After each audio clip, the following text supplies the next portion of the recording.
Break के बाद एक बार फिर से आप सभी का स्वागत है और बता दें जयपुर विकास प्राधिकरण के विभिन्न परियोजनाओं का लोकार्पण और शिलान्यास का कार्यक्रम चल रहा है, जहां सीएम अशोक गहलोत भी इस कार्यक्रम से जुड़े हुए हैं। का कूड़ा, सत्यसार, अछूतों की कैफियत जैसी कई महत्वपूर्ण पुस्तकें लिखी। संविधान निर्माता डॉक्टर भीमराव अंबेडकर ने भी महात्मा ज्योतिबा फुले को आदर्श मानते हुए उन्हें अपना गुरु स्वीकार किया था। आजीवन मानवता की सेवा करने वाले युग प्रणेता महात्मा ज्योतिबा फुले का 28 नवंबर 1890 को 63 वर्ष की आयु में पुणे में परिनिर्वाण हुआ। आपके स्थापित आदर्श हम सभी के जीवन को सदैव आलोकित करते हुए हमारा पथ प्रदर्शन करते रहेंगे।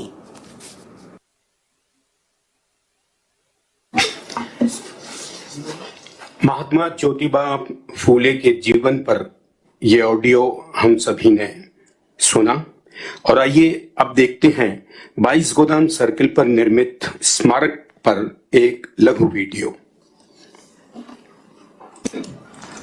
महात्मा ज्योतिबा फुले जी की प्रतिमा पूर्व में 22 गोदाम सर्कल के मध्य स्थित थी। भवानी सिंह मार्ग हवा सड़क पर निर्माणाधीन एलिवेटेड रोड से प्रभावित होने एवं यातायात सुधार के आवश्यक कार्यों के मद्देनजर महात्मा ज्योतिबा फुले की प्रतिमा, जो कि 11 अप्रैल 1999 को तत्कालीन राज्यपाल महामहिम अंशुमान सिंह जी तथा माननीय मुख्यमंत्री श्री अशोक गहलोत जी द्वारा स्थापित की गई थी, इसे विद्याधर नगर स्थित समाज के प्रांगण में स्थापित कर एक नई मूर्ति 22 गोदाम सर्कल के दक्षिण पश्चिम भाग में सहकार भवन से लगते आइलैंड पर स्थापित किए जाने का निर्णय लिया गया। महात्मा ज्योतिबा फुले जी की नवीन मूर्ति स्थापित करने और अन्य विकास कार्यों के लिए जयपुर विकास प्राधिकरण द्वारा 40 लाख रुपए की राशि खर्च की गई है। 22 गोदाम सर्कल के दक्षिण पश्चिम भाग पर सहकार भवन से कुछ भूमि लेते हुए 335 वर्ग मीटर भूमि पर आयोजना की गई। महात्मा ज्योतिबा फुले जी की स्थापित की गई प्रतिमा की ऊंचाई 9.25 फीट, वजन 1 टन और ये प्रतिमा अष्ट धातु से निर्मित है। इस प्रतिमा को 7 फीट के पेडिस्टल पर स्थापित किया गया है। देश के विख्यात मूर्तिकार पद्मश्री स्वर्गीय अर्जुन प्रजापति जी ने इस मूर्ति का निर्माण किया है। उक्त नवीन स्थल पर चारों ओर रेलिंग, चेन लिंक, बोलार्ड लगाने और वॉकवे का निर्माण, वृक्षारोपण, हेरिटेज विद्युत पोल लगाकर विद्युतीकरण एवं प्रकाश व्यवस्था के साथ सौंदर्यीकरण के अन्य कार्य किए गए हैं। महात्मा ज्योतिबा फुले का आदर्श जीवन और उनके द्वारा समाज सुधार के लिए किए गए महान कार्य शिलालेख पर अंकित किए गए हैं, जो आम जन के लिए प्रेरणादायी होंगे। महात्मा ज्योतिबा फुले जी की नवीन प्रतिमा का अनावरण महात्मा जी के जन्म दिवस पर ही 11 अप्रैल को राजस्थान के माननीय मुख्यमंत्री श्रीमान अशोक गहलोत साहब द्वारा अब से कुछ ही देर में किया जाएगा। माननीय मुख्यमंत्री महोदय से विनम्र आग्रह है कि वो बटन दबाकर वर्चुअल लोकार्पण करें।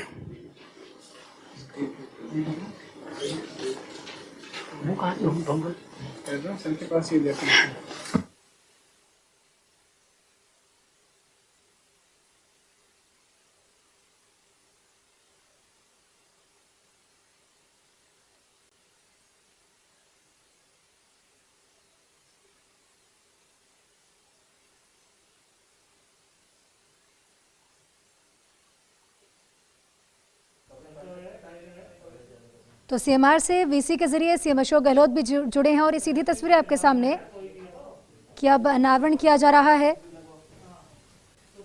22 गोदाम सर्किल पर महात्मा ज्योतिबा फुले की प्रतिमा का अनावरण कार्यक्रम की तस्वीरें आपके सामने। सुपर एक्सक्लूसिव तस्वीरें आपके सामने सीधी आपको दिखा रही है। इस कार्यक्रम से जुड़े हैं।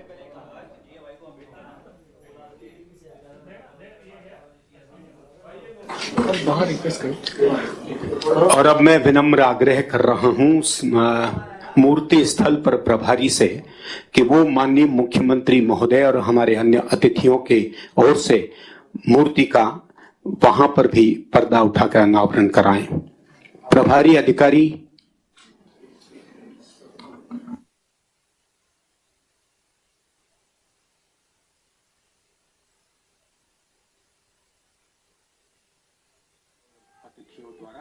और इसका संपूर्ण लाइव प्रदर्शन देख रहे हैं। ज्योतिबा फुले की इस विहंगम मूर्ति का अनावरण माननीय मुख्यमंत्री महोदय और अतिथियों द्वारा, और इसका संपूर्ण लाइव प्रदर्शन देख रहे हैं 22 गोदाम और विद्याधर नगर में बड़ी स्क्रीन पर हमारे बहुत से लोग जो इस कार्यक्रम से सीधे जुड़ रहे हैं।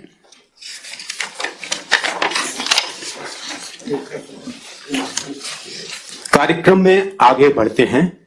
हम इससे पहले 5 विकास कार्यों जिनका आज लोकार्पण होगा और शिलान्यास होगा, उनके लघु वीडियो और प्रस्तुतिकरण देखेंगे।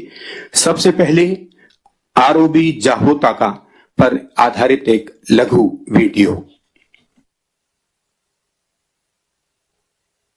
जयपुर विकास प्राधिकरण द्वारा जयपुर सीकर रेलवे लाइन पर रामपुरा ढाबरी जाहोता सड़क पर 42 करोड़ की लागत से 4 लेन के आरओवी का निर्माण कराया गया है। इस आरओवी की कुल लंबाई 785 मीटर है तथा इस पुल का संपूर्ण कार्य मई रेलवे जयपुर विकास प्राधिकरण द्वारा किया गया है।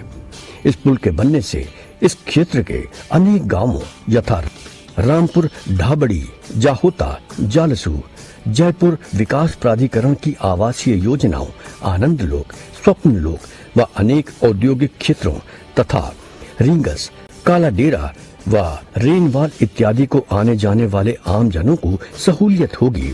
इस पुल के बनने से लगभग 2 लाख की आबादी लाभान्वित होगी। और इसके बाद सीतापुरा आरओबी पर एक लघु वीडियो।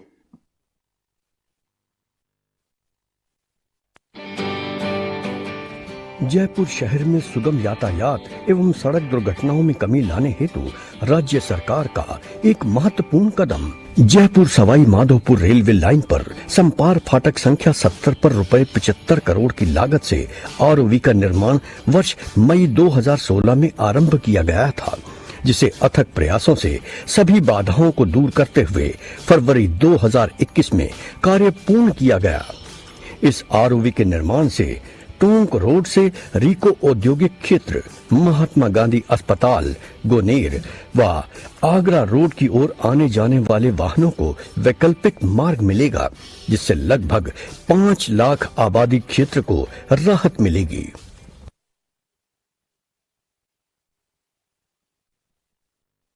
और आइए अब देखते हैं बम्बाला पुलिया का विस्तारीकरण हुआ है, उस पर भी एक लघु वीडियो।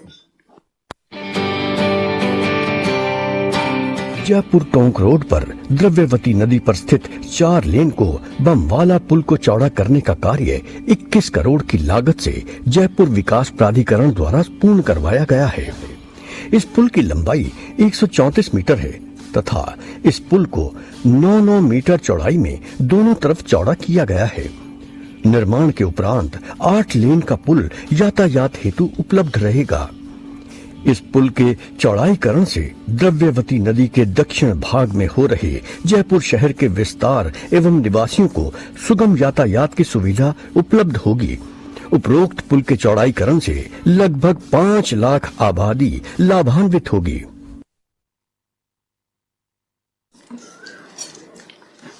और इनके पश्चात जयपुर दिल्ली एवं जयपुर सवाई माधोपुर रेलवे लाइन पर स्थित संपार फाटक 222 सिविल लाइंस पर 4 रेल लेन आरओबी निर्माण कार्य का एक प्रस्तुतिकरण। यह सिविल लाइंस विधानसभा क्षेत्र एवं जयपुर शहर संसदीय क्षेत्र में स्थित है। इस परियोजना की लागत 75 करोड़ रुपए है और कार्य प्रारंभ करने की तिथि 10 अप्रैल 2021 और कार्य पूर्ण करने की तिथि 9 अक्टूबर 2022। इस परियोजना से यहां पर बार बार रेलवे संपार फाटक बंद होने के कारण जैकब रोड, जमदालाल बाजार मार्ग, परिवहन मार्ग एवं सवाई प्रताप मार्ग से आने वाला यातायात रेल संपार फाटक पर जाम हो जाता है। इस आरओबी के निर्माण के पश्चात जैकब रोड, जमदालाल बाजार मार्ग, परिवहन मार्ग एवं सवाई प्रताप सिंह मार्ग से आने जाने वाला यातायात सुगम हो जाएगा। फलस्वरूप समय की बचत होगी। इसके बाद रामनिवास बाग भूमिगत पार्किंग, जिसका दूसरे चरण का आज शिलान्यास होगा। यह मालवीय नगर विधानसभा क्षेत्र और जयपुर शहर संसदीय क्षेत्र के अंतर्गत है। परियोजना की लागत 94.95 करोड़ रुपए होगी और इसकी कार्य पूर्ण करने की तिथि है 18/8/2023। चार दीवारी क्षेत्र में पार्किंग की समस्या के समाधान के लिए वर्ष 2013 में जयपुर विकास प्राधिकरण द्वारा रामनिवास बाग के प्रथम फेज में 915 समतुल्य कारों हेतु भूमिगत पार्किंग का निर्माण करवाया गया था। इसकी निरंतरता में जयपुर विकास प्राधिकरण द्वारा रामनिवास बाग में 1530 समतुल्य कारों की पार्किंग हेतु द्वितीय फेज में 2 मंजिला भूमिगत पार्किंग का निर्माण यूनियन फुटबॉल ग्राउंड एवं रविंद्र मंच के सामने वाले मैदान की भूमि के नीचे करवाया जा रहा है। परियोजना के निर्माण हेतु पर्यावरणीय स्वीकृति भी प्राप्त हो चुकी है।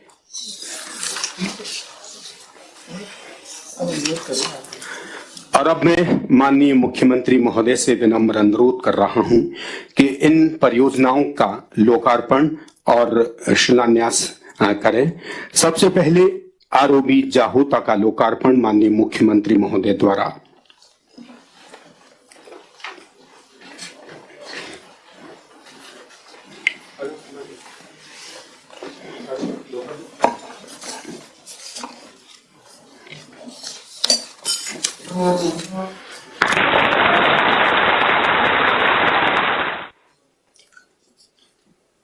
इसके पश्चात मैं माननीय मुख्यमंत्री महोदय से पुनः अनुरोध कर रहा हूं कि सीतापुरा आरओबी का लोकार्पण भी आप अपने कर कमलों से करें। माननीय मुख्यमंत्री महोदय और अतिथिगण,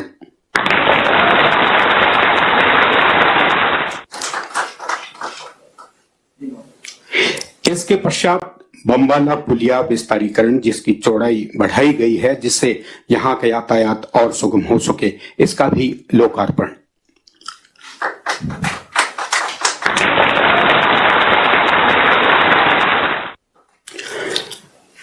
माननीय मुख्यमंत्री महोदय से अनुरोध है कि सिविल लाइंस फाटक आरओबी का शिलान्यास करें।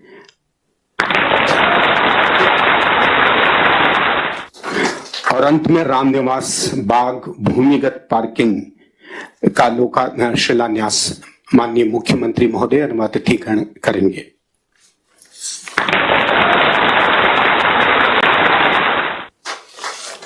हो गया?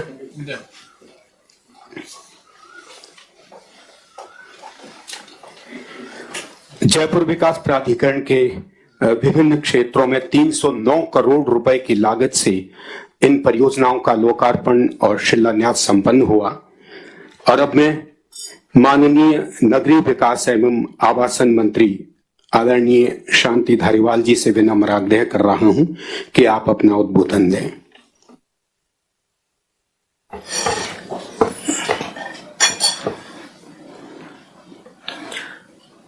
राजस्थान के लोकप्रिय मुख्यमंत्री आदरणीय गहलोत साहब,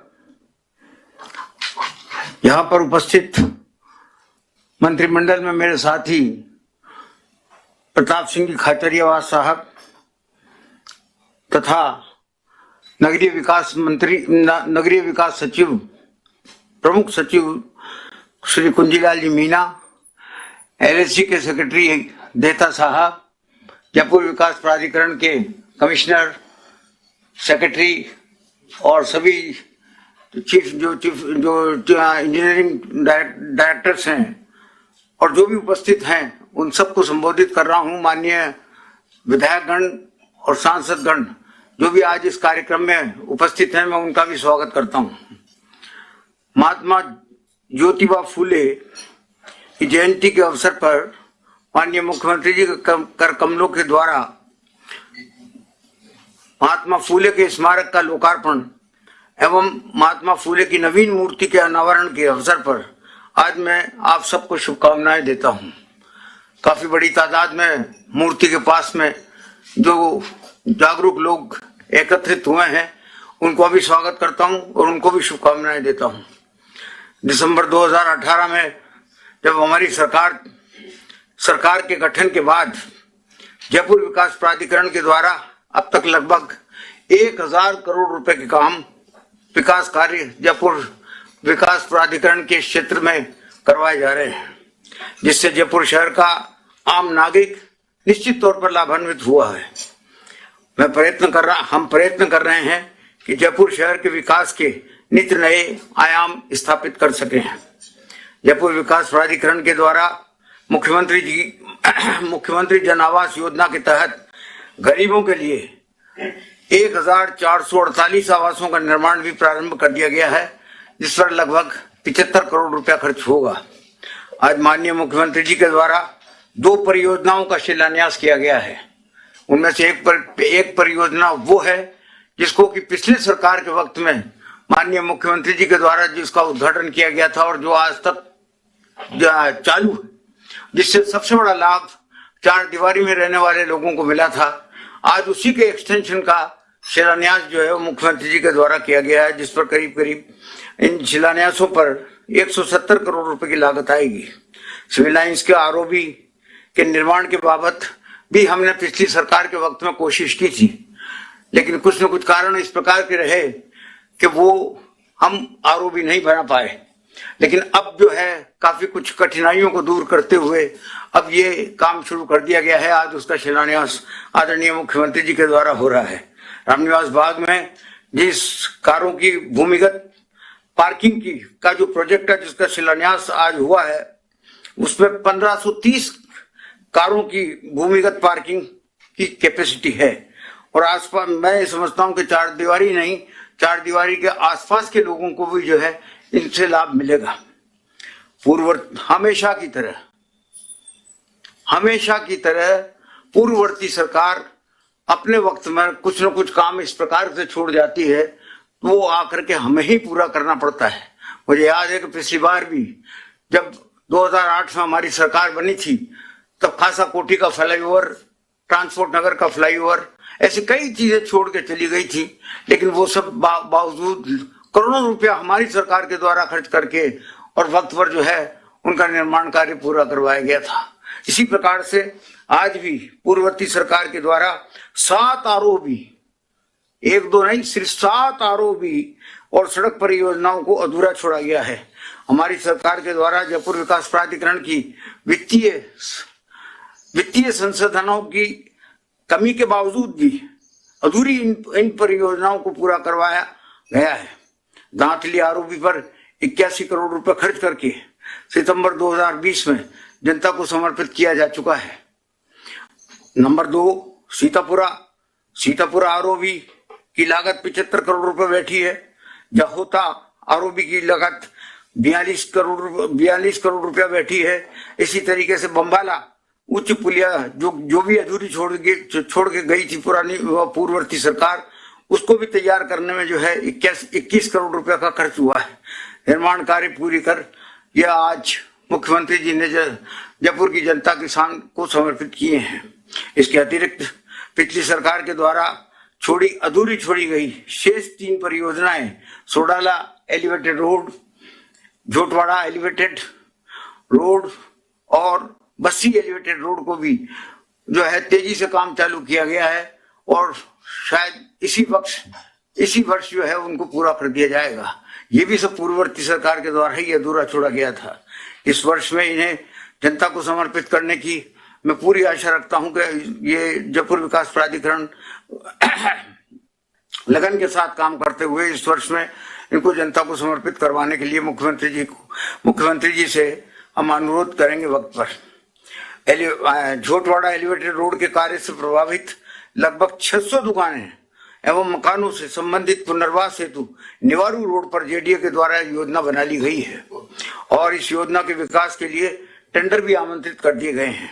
हमारी सरकार ने जयपुर शहर के अधिक यातायात दबाव वाले जेएलएन मार्ग और टोंक रोड के 7 मुख्य चौराहों के यातायात को सुगम बनाने के लिए सिग्नल फ्री जंक्शन की कार्य योजना बनाई है, जिसमें से 4 चौराहों की फिजिबिलिटी रिपोर्ट तैयार होकर के आ गई है। इन सारी परियोजनाओं पर करीब 700 करोड़ के लगभग पैसा खर्च होगा। आगरा रोड पर सिल्वर पार्क का कार्य भी शुरू करवाया जाएगा। पृथ्वीराज नगर के विकास के लिए 200 करोड़ रुपए के कार्य करने की जो घोषणा मुख्यमंत्री जी ने की थी, उसमें भी तेजी से काम चालू करवाया जा रहा है, जिसकी डीपीआर का कार्य प्रारंभ कर दिया गया है। जयपुर शहर के विकास के लिए सभी आवश्यक कदम सरकार द्वारा जो उठाए गए हैं और माननीय मुख्यमंत्री जी के द्वारा वक्त वक्त पर जो आदेश दिए जाते हैं, मैं आश्वस्त करता हूं कि शहर के विकास के लिए किसी भी प्रकार की कमी नहीं छोड़ी जाएगी। सबको बहुत बहुत धन्यवाद। आदरणीय मुख्यमंत्री जी का बहुत बहुत आशीर्वाद तो उनके द्वारा इन 7-8 परियोजनाओं का शिलान्यास और लोकार्पण आज कार्यक्रम संपन्न हुआ है।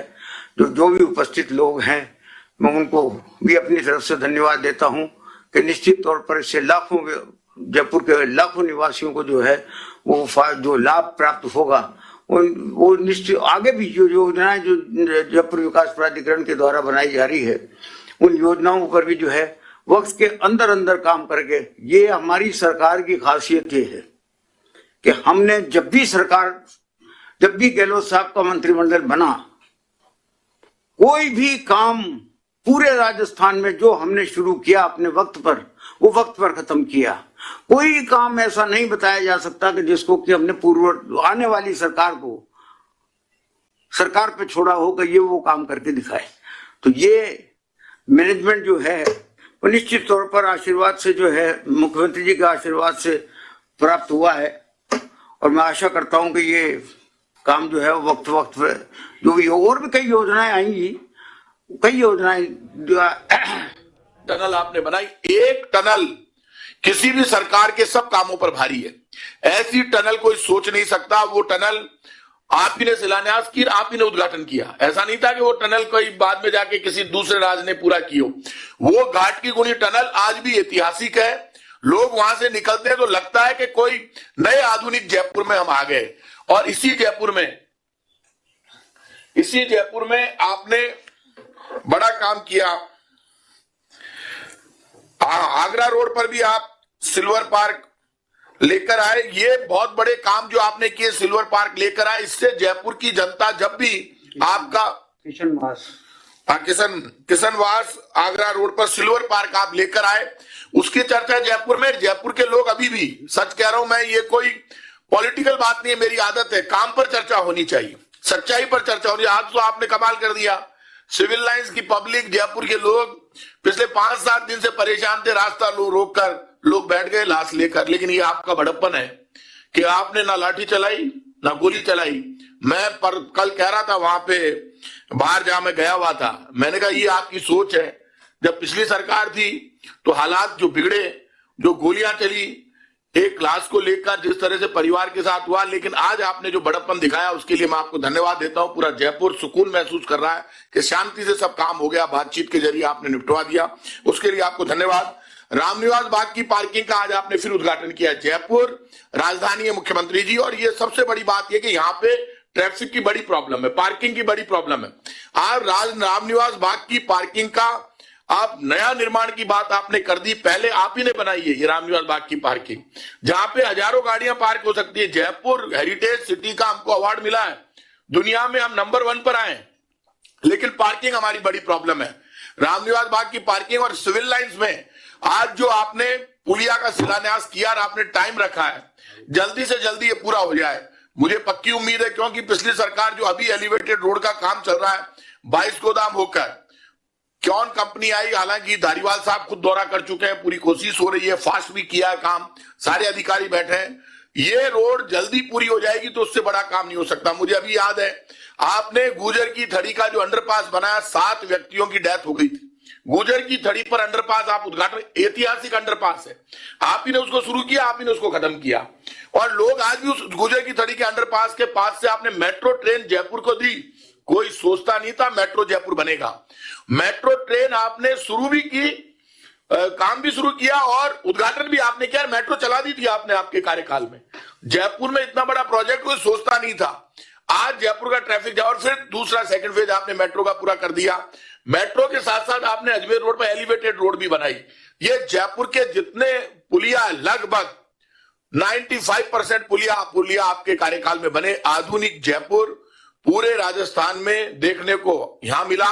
आधुनिक जोधपुर और एक आधुनिक राजस्थान के निर्माता के रूप में आपकी एक पहचान पूरे राजस्थान में, पूरे देश में बनी है।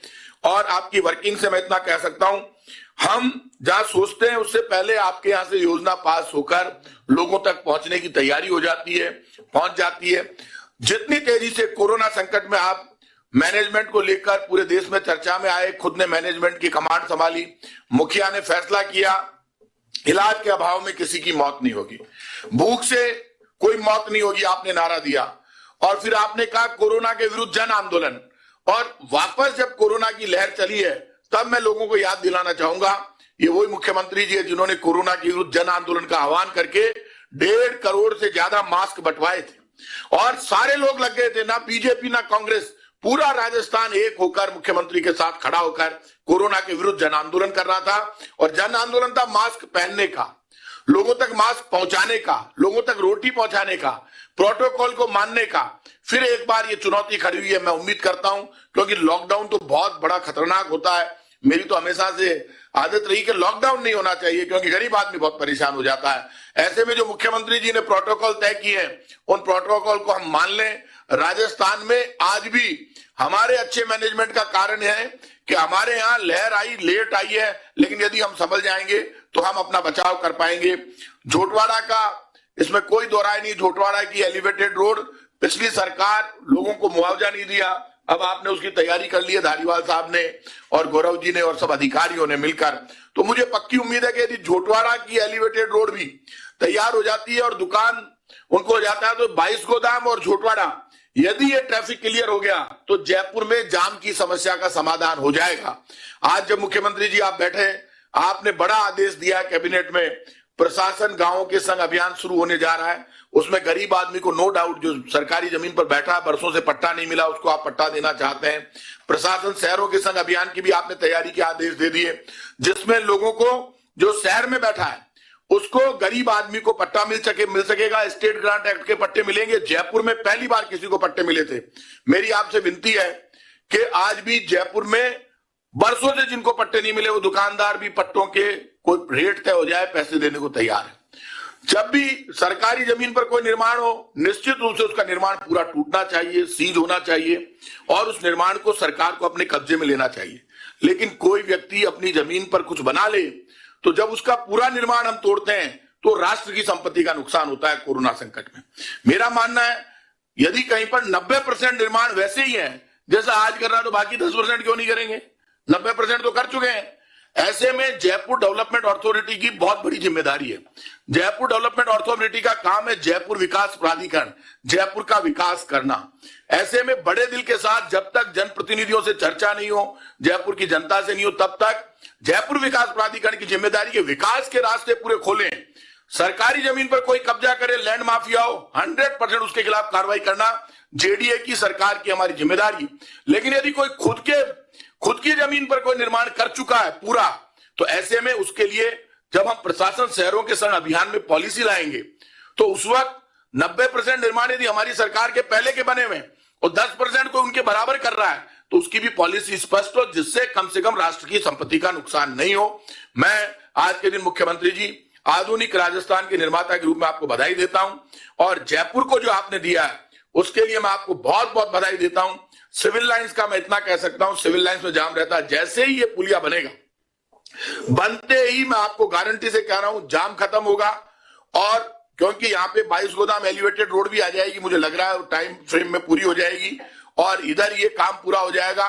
मुझे विश्वास है जयपुर जिस तरह सेंट्रल पार्क, मानसरोवर का पार्क, सिल्वर पार्क, ये सब आए, ये जयपुर को आपने आधुनिक रूप दिया। मुझे पक्का विश्वास है कि जयपुर को आज की आपकी घोषणाओं के लिए आपको बधाई, और हम सब मिलकर एक ऐसा राजस्थान, एक ऐसा आधुनिक राजस्थान बनाएंगे जिस राजस्थान में कोई भी आए तो ना तो उसको ट्रैफिक की समस्या हो, ना उसको किसी प्रकार का डर हो। ऐसा राजस्थान बनेगा। आज के दिन मैं मुख्यमंत्री जी को, तमाम जनप्रतिनिधियों को, मंत्रियों को, अधिकारियों को नए निर्माण के लिए, क्योंकि कोरोना संकट में आप लगातार उद्घाटन कर रहे हैं, लगातार काम कर रहे हैं, लगातार निर्माण जो पूरे हो गए उनका भी आप उद्घाटन कर रहे हैं। ये बड़ी बात है। एक तरफ कोरोना मैनेजमेंट ठीक करना और एक तरफ सारे विकास कार्यों को जारी रखते हुए उनको पूरा करना, ये जो आपका सपना है, इसके लिए मैं आप सबको बहुत बहुत बधाई, शुभकामना देता हूं। और मुझे भरोसा है हम सब मिलकर राजस्थान के विकास के रास्ते पर चलेंगे और मुख्यमंत्री जी के नेतृत्व में जो जनता के सपने, उन सब सपनों को पूरा करेंगे। आप सबको बहुत बहुत धन्यवाद। जय हिंद। बहुत बहुत आभार माननीय परिवहन मंत्री महोदय। आज सवेरे से ही माननीय मुख्यमंत्री महोदय निरंतर वीसी के माध्यम से, बैठकों के माध्यम से, अत्यंत व्यस्तता के बीच में भी हम सब से जुड़े हुए हैं, और न केवल आज बल्कि अपने तीसरे कार्यकाल में भी अल सुबह से देर रात तक माननीय मुख्यमंत्री महोदय कार्य करते हैं। पिछले 2 कार्यकाल का साक्षी तो मैं भी रहा हूं, जब इनके सानिध्य में मुझे भी कार्य करने का अवसर मिला था, और आज भी हम निरंतर उसी स्पिरिट से, उसी ऊर्जा के साथ माननीय मुख्यमंत्री महोदय को राजस्थान के उत्तरोत्तर विकास के लिए कार्य करते हुए साक्षी हैं। हम सब देखते हैं, जब से चला हूं मैं, मेरी मंजिल पे नजर है, राहों में कभी मील के पत्थर नहीं देखे। मैं विनम्र आग्रह कर रहा हूं माननीय मुख्यमंत्री महोदय से कि आप आज अपना आशीर्वचन दें, उद्बोधन दें। हमारे वरिष्ठ साथी यूडीएच फेडरेशन मंत्री शांति धारीवाल जी, यहाँ उपस्थित प्रताप सिंह खाचरियावास जी, ट्रांसपोर्ट मिनिस्टर लालचंद कटारिया जी, कृषि मंत्री, Kuldeep Ranka ji, Kunjilal Meena, principal secretary UDH, Bhawani Singh Detha ji, LSG, Amit Dhaka ji, Gaurav Goyal ji, commissioner UDA, Hardesh Kumar Sharma ji, secretary UDA, Lok Bandhu Narayan चंद्र माथुर, विजेंद्र सिंह सुंडा और प्रभात गोस्वामी जी हमारे अनाउंसर। मुझे जानकारी मिली है कि हमारे कुछ साथी जुड़े हुए हैं। महेश जोशी जी, चीफ विप रफीकांत साहब, गंगा देवी जी, सतीश पूनिया जी, अर्चना शर्मा जी, और कोई जुड़े हुए क्या? ये जुड़े हैं, नाम काफी है, ठीक है। और बाकी जो हमारे कुछ साथी जुड़े हुए हैं, वहां पर ज्योतिबा फुले की मूर्ति जहाँ लगी है, अनुभव चंदेल जी चेयरमैन, रघुवीर सैनी जी, मांगीलाल जी, नंदूराम जी सैनी, जाटावत जी, दीपक भाईती जी, रोशन सैनी जी, तमाम साथीगण, और जो भी इस प्रोग्राम को देख रहे हैं, सुन रहे हैं, क्योंकि ये प्रोग्राम ओपन रखा हुआ है, तो ये प्रोग्राम जो है पब्लिक के लिए ओपन है, और हजार लाखों लोग इनसे जुड़ते हैं ऐसे प्रोग्राम में। तो मैं इस मुबारक मौके पर जहाँ 6 प्रोग्राम हो रहे हैं एक साथ में, और जैसा भी आपको मालूम है कि जब से ये कोरोना आया है तब से वीडियो कॉन्फ्रेंसिंग वेबिनार के माध्यम से प्रोग्राम हो रहे हैं। मैं जयपुर वासियों को मुबारकबाद देना चाहूंगा कि 309 करोड़ की लागत से जेडीए ने 6 परियोजनाओं के लोकार्पण और शिलान्यास के प्रोग्राम रखे, और मैं समझता हूं कि सारे प्रोग्राम जो है वो एक से बढ़ के हैं, क्योंकि प्रोग्राम में जिस रूप में और भी ज्योतिबा फुले, महात्मा ज्योतिबा फुले की मूर्ति का शिफ्ट होना, जिस रूप में बड़ी खूबसूरती से शिफ्ट किया गया इसको, और बहुत शानदार मूर्ति बना के लगाई गई है, उसके लिए मैं धारीवाल जी आपको, आपके तमाम साथियों को जिस रूप में काम किया है उनको मैं बधाई देना चाहता हूँ। आरोबी जाओता अभी देखा हमने उसका प्रस्तुतिकरण, सीतापुर आरोबी उसका भी प्रस्तुतिकरण देखा, करीब 75 करोड़ की लागत से। जयपुर टोंक रोड पर बम्बा लाउंज पुल का चौड़ाईकरण किया गया। ये धारीवाल जी आपकी एक्सपर्टाइज हो गई है कि आप जब ये कठपुतली नगर आते थे तो चाहे राष्ट्रपति आओ चाहे प्राइम मिनिस्टर आओ, सिंगल रोड होती थी। आधी सड़क आई हुई थी आगे। धारीवाल जी ने वो एनटी गोयल के वक्त में उनको समझाइश करके, बहुत बड़ी बात थी, उनको समझाइश करके कच्ची बस्ती और कठपुतली नगर वालों को पीछे ले गए। आज वो शानदार डबल रोड बन गई। ये आपका पुलिया जो है संतराचंद्र रोड वाला, ये भी डबल बन गया। तो आज जो आपने किया है, बम्बाला पुल हो गया, फिर आपके सिविल लाइन्स का आरओबी का भी आपने शिलान्यास करवा दिया, और आपने आज वहां का भूमिगत पार्किंग सेकंड। इस मुबारक मौके पर मैं कहना चाहूंगा, बाकी बातें तो प्रताप सिंह जी ने, धारीवाल जी ने बहुत विस्तार से कह दी। इन सब के तो टिप पर है बातें सारी। पर मैं देखता हूँ 20 साल मुझे हो गए मुख्यमंत्री बने हुए, 20 साल पहले मुख्यमंत्री बना। और आप सब बैठे अधिकारी लोग जो उस वक्त के हैं, उनको मालूम होगा कि किस प्रकार जवाहरलाल नेहरू मार्ग भी सिंगल रोड थी। और जितने भी आरओबी बने हैं और आरओबी बने हैं, मेरे ख्याल से 90% ज्यादा जो है वो उस वक्त में बने, पहले टर्म में, दूसरे टर्म में, तीसरे टर्म में। और सौभाग्य से तीनों टर्म में धारीवाल जी हमारे यूडीएच मंत्री थे। बीजेपी की सरकार के वक्त में सिर्फ एक 22 गोदाम की पुलिया पर आरओबी था। उसके बाद एक भी फ्लाईओवर जयपुर में नहीं था। पहला फ्लाईओवर अपन ने बनाया गोपालपुरा बाईपास पे, और दूसरा फ्लाईओवर बनाया सांगनेर पे, और उसके बाद में फ्लाईओवरों की काफी लंबी चौड़ी लाइन बनी। उसको आपका आशीर्वाद से, आप ही ने कहा था इस बात को लेकर के कि ट्रैफिक के कंजेशन को किस प्रकार से दूर किया जा सकता है, उसी पे जो है डीपीआर बनवाई गई। पूरा आपने जो ये घाट के गुणी से लगा के जो कुछ भी जयपुर में हुआ है वो कांग्रेस के शासन में हुआ, इसमें कोई दो राय नहीं। बीजेपी ने खाली श्रृंगार किए हैं चौराहे पर, चौराहे पे वो मूर्तियां लगी, श्रृंगार करते नहीं करते मारवाड़ में, तो श्रृंगार तो किए हैं, पर असली काम जो किया आरओबी का, आरयूबी का, सड़कें चौड़ाई करने का, घाट की गुणी का, मेरे ख्याल से एक से एक बढ़ी धारीवाल के वक्त हुआ। तो आधुनिक जयपुर के निर्माता तो आपके धारीवाल जी हो गए। मैं तो खाली इनको प्रेरणा का स्रोत उनका, और जम के काम करते हैं। जब कभी मंत्री बनते हैं तो इनको काम करने का शौक भी है। जैसे इनको सेंट्रल पार्क में घूमने का शौक है, उसी ढंग से अब इस उम्र में भी एक 10 किलोमीटर 8-10 किलोमीटर घूमते हैं, 8-10 किलोमीटर। कुंजीलाल जी का आदेश निकला तो मैं इनको सेंट्रल पार्क लेकर के गया और उनको बताया कि 2.5 सालों के अंदर अंदर हमने यहाँ पर 10,000 पौधे लगाए। तो वो पौधे आज कम से कम 12-12, 14-14, 15-15 फीट के। 5 साल में भारतीय जनता पार्टी की सरकार ने एक भी पौधा नहीं लगाया, एक भी पौधा नहीं लगाया। तो दिखा तो दिया, आगे का काम भी कह दीजिए इनको करना चाहिए। तो लगा हुआ लगा हुआ है, गांधी जी का वहां बनना, संस्थान बनना है वहीं पर, वो भी काम करना है। सोशल साइंस की कॉलेज बननी है। सब गौरव अभी नहीं आपके आगे प्रिंसिपल सेक्रेटरी, तो सबको करना मिल करके।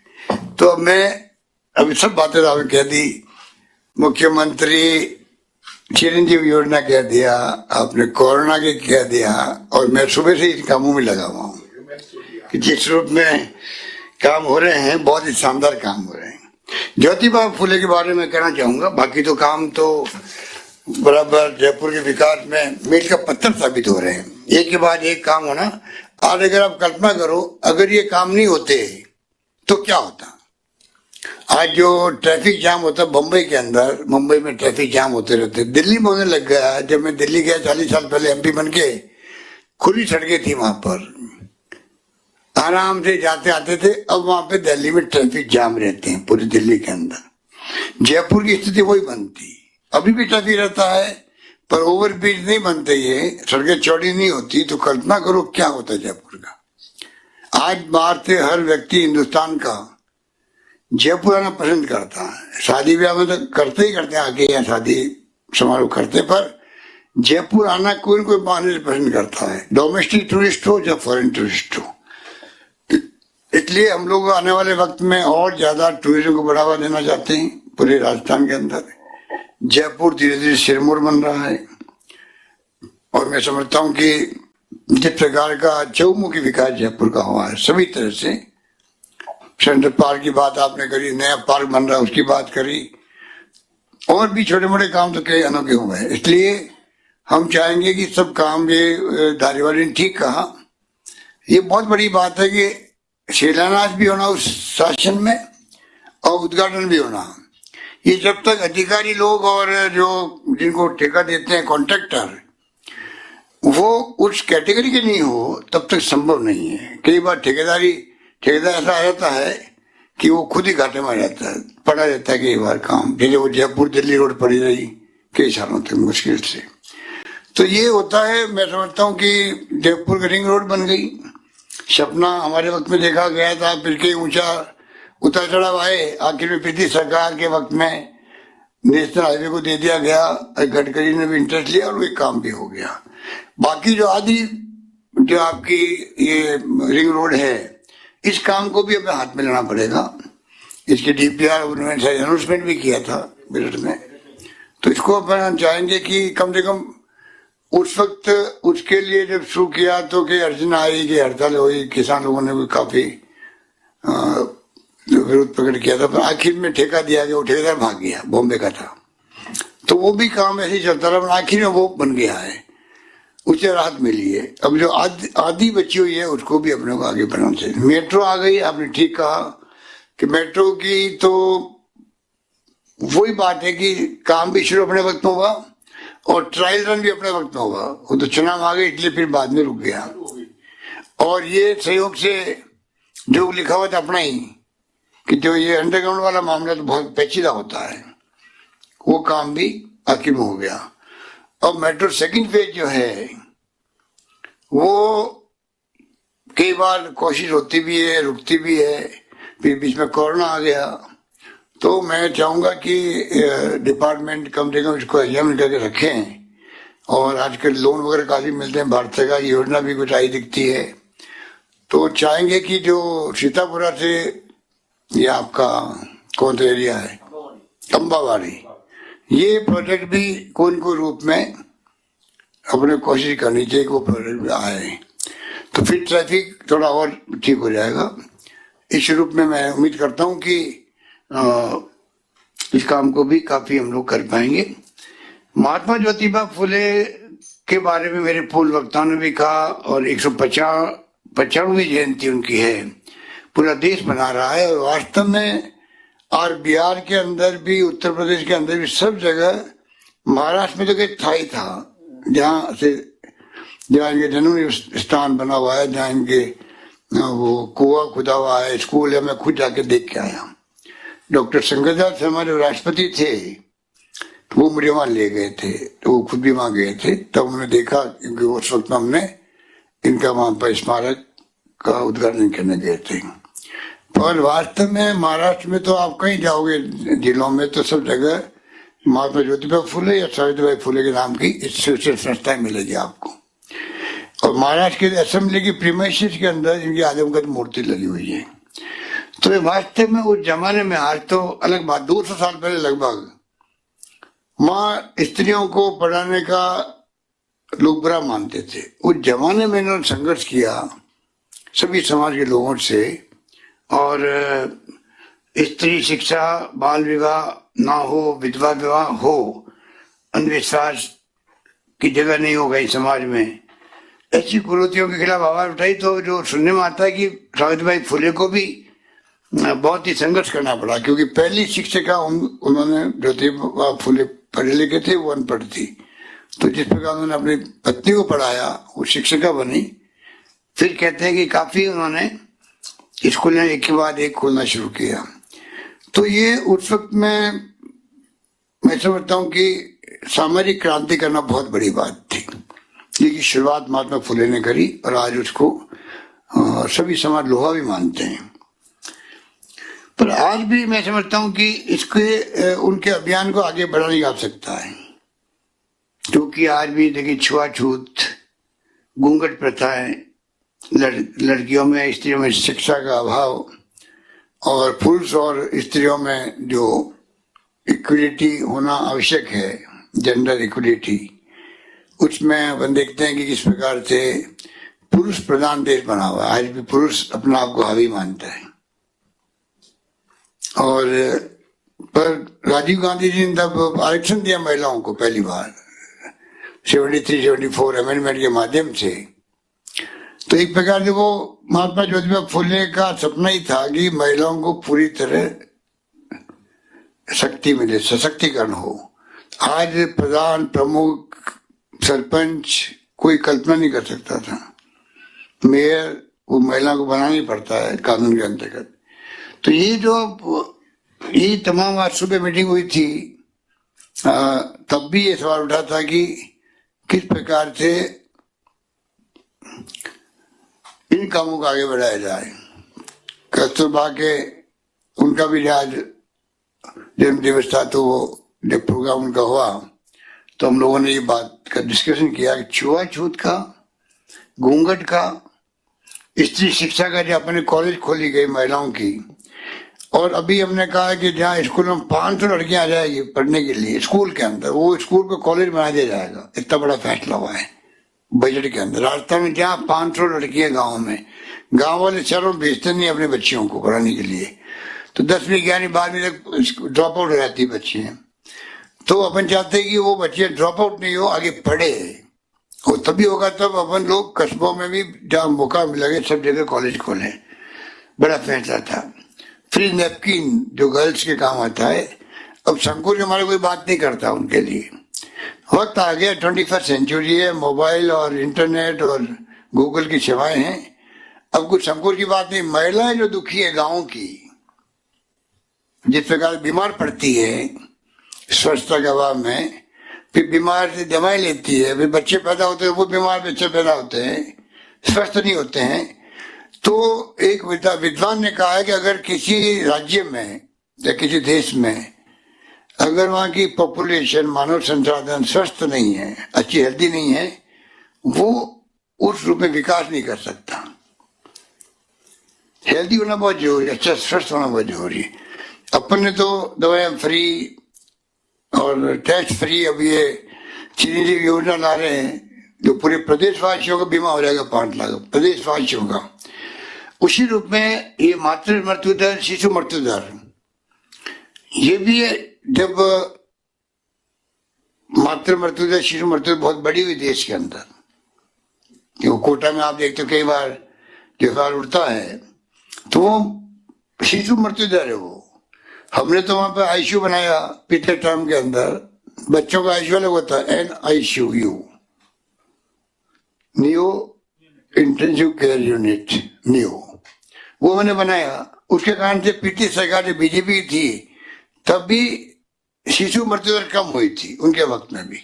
हम वहां पर आए तो और ज्यादा कम हुई, तो उनकी चर्चा करना तो कहीं गया। और जो बच्चे शिशु मृत्यु दर में मर रहे थे उसको लेके कंट्री में इश्यू बना दिया, और जो इश्यू बनता मीडिया में है, तो आप देखते हो कि मीडिया चलाता रहता कंपटीशन के अंदर एक के बाद एक। आखिर में गुजरात के मुख्यमंत्री महोदय के खुद के जिले में जब शिशु मृत्यु दर के आंकड़े आए कि रोज मर रहे हैं, कितने बच्चे मर रहे हैं, तब जाके कोटा का इश्यू खत्म हुआ। प्रताप सिंह जी आप तो गए थे, स्वास्थ्य मंत्री जी गए थे, तो बताइए आप किस रूप में बिना मतलब बदनामी करने का षड्यंत्र करते हैं लोग। तो ये तमाम बातें मैं सोचता हूँ कि छुआछूत, घूंघट और छुआछूत मानवता पे कलंक है। आजादी के पहले भी हमारे नेता गांधी जी के सानिध्य में पंडित जवाहरलाल नेहरू हो, चाहे सरदार पटेल हो, मौलाना अबुल कलाम आजाद हो, अम्बेडकर साहब के थे, और फ्रीडम फाइटर्स राज्यों में वो मंदिर प्रवेश के लिए अटेम्प्ट करते थे और कई लोग विरोध करते थे, लाठीचार्ज होते थे वहां पर। ये हमने बचपन से सुना है, मंदिर प्रवेश के लिए। अब आज बताइए 70 साल के बाद में आज भी छुआछूत है। तो ये सब बातें ज्योतिबा फुले चाहते थे कि समाज सुधार के रूप में, समाज सुधार के रूप में उनका महान कार्य हुए हैं। तो ये तमाम बातें जो है मैं समझता हूँ 4-5 पॉइंट दिए हमने। इनको अगर समाज के युवा लोग अगर आगे बढ़ना उनको है राजनीति में भी और सामाजिक क्षेत्र में, तो चाहिए कि एनजीओ बना करके किस प्रकार से जागृति का काम करें। ये मेरा मानना है। तभी ये घूंघट प्रथा है। अबे तो महिला को आप कैद करके रखते हो घूंघट के अंदर जिंदगी भर, कैद करके। उसकी पर्सनैलिटी कितनी उभर सकती है, कोई कल्पना नहीं कर सकता। और वो सुबह हमारी वो नाम पे भूल गए, रुमा देवी बाड़मेर की महिला गांव की, वो छा गई पूरे हिंदुस्तान के अंदर, जिस रूप में वो विदेश जाके आ रही है, उसको सब सम्मान मिल रहे हैं रुमा देवी को। पर्सनैलिटी चेंज हो गई। जब मौका मिला उसको तो महिला गांव की वही घूंघट लगा घर बैठी रहती तो कौन उसको पूछता। तो इस वाली बात है, मैं समझता हूँ कि ये घूंघट की प्रथा कैसे बंद करके रखते हैं उनको। शिशु मृत्यु दर, मातृ मृत्यु दर, लड़कियों की शिक्षा, ये हेल्थ के लिए नैपकिन सब सरकार फ्री देगी, पर महिला तक बात कौन पहुंचाए, हमें उनकी जरूरत है। महिला तक बात कौन पहुंचाए कि आपके लिए सरकार की योजना ये है और आप अपना को चेंज करो, वरना आपके स्वास्थ्य बिगड़ता है, फिर बच्चे पैदा होते तो कमजोर होते हैं और साइकिल उल्टी घूमती रहती है। ये तमाम बातें जो है हमें आने वाले वक्त में करनी चाहिए। और यही बात कहता हूँ मैं धारीवाल जी, आपको बहुत बहुत बधाई देता हूँ, आपको, आपके तमाम साथियों को, कि काफी बड़े बड़े काम संपन्न भी हो गए हैं और आगे योजना बनाए रहे हैं। यही बात कहता मैं अपनी बात समाप्त करता हूँ। धन्यवाद। जय हिंद। धन्यवाद। बहुत बहुत आभार माननीय मुख्यमंत्री महोदय। और आज के इस कार्यक्रम में माननीय मुख्यमंत्री महोदय, माननीय नगरीय विकास मंत्री महोदय, माननीय परिवहन मंत्री महोदय की उपस्थिति, गरिमामयी उपस्थिति,